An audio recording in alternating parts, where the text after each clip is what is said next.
honestly don't think Repulsion is about schizophrenia. The phrase descent into madness goes back pretty far, and has been a staple of literature and art for a long time. The mental deterioration of a previously functioning human being is a terrifying prospect for anyone, since the horror comes from within, rather than without, and is often accompanied by intense solitude and the inability to express clearly what one is experiencing. Mental deterioration places the sufferer in solitary confinement without any hope of release. It's a threat that we find as far back as Edgar Allan Poe, and is a particularly potent metaphor for the plight of the individual in the 20th century. Maybe madness is too extreme of a word, though. How about depressed? Ever felt like you couldn't get out of bed in the morning? Ever just let a few days go by on the couch, scrolling through the internet, feeling nothing? If you haven't experienced these things but had a loved one who did, you're in the same boat as the rest of us. The human boat. The one made out of human parts, floating on a human sea. Things in this movie are familiar to most of us. For a work of art to be effective on a large scale, it has to present something that many people can relate to, or that many people want to indulge in. Repulsion is a very relatable movie, but a lot of people effectively distance themselves from the film because it terrifies them. They do this by saying, oh well, she's got, like, schizophrenia or something. And the movie deflates. It just becomes a horror movie. The substitute for madness that most readily comes to mind in popular culture is schizophrenia. But like other pop psychology, it's only useful as a marker, rather than a concrete diagnosis. And this degrades both the word and the illness. Artists of all stripes take advantage of this reductive terminology to craft psychological experiences that may or may not coincide with science and medicine, and they are often very effective because they make the horror more relatable to those of us who are functionally normative.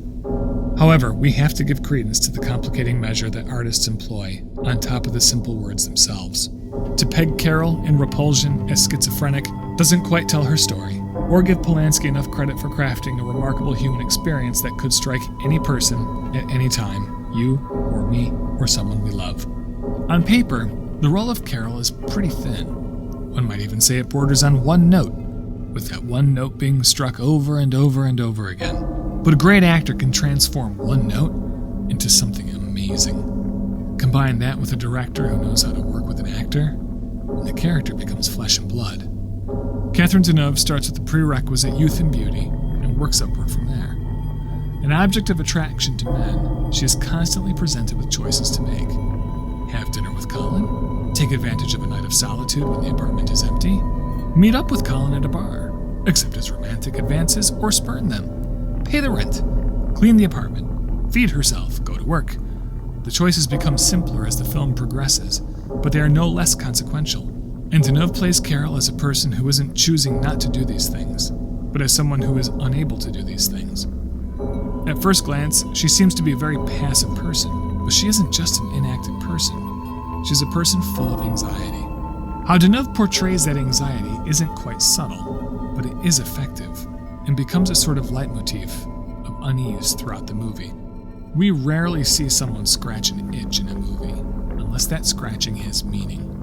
Deneuve's early scratchings are normal, but given that blank stare that we've seen throughout, we know they can't be. Her skin is communicating to her, and though she hears it, she doesn't listen to what it's trying to say. You might think that an actor who was asked to wear a blank look on her face would have the easiest job in the world. Go blank! Let the editor fill in the rest. But Deneuve must shoulder a bigger burden. That in those rare times that she needs to leave that blank stare to show another emotion, she must do it with the quickness of thought. She comes out of her blank stare with a range of emotions, and not all of them indicate that she was startled. There is fear, sudden awareness, decisiveness, and embarrassment. That the portrayals of these emotions aren't overdone is a testament to her skill. And come on, committing a murder with a blank stare is just impressive. Even when she isn't showing horror, it isn't just the blood-curdling, wide-mouthed scream of a horror film. Her entire body gets in on it, within the character, as if Carol herself has fallen into a rut of showing fear, a well-practiced, lived-in emotional state. Acting in a film is a partnership with the director, and actors who speak highly of their directors often share credit with the director for what an audience sees on screen. Polanski does great work with directors, and it's one of the marvels of Repulsion that he and Deneuve could portray a seemingly simple character in such a rich way. Ultimately, reality is complex, and art imitates this complexity, but brings in further complexity because art depends upon the ability to lie, to embellish, to exaggerate, to minimize, or to allegorize.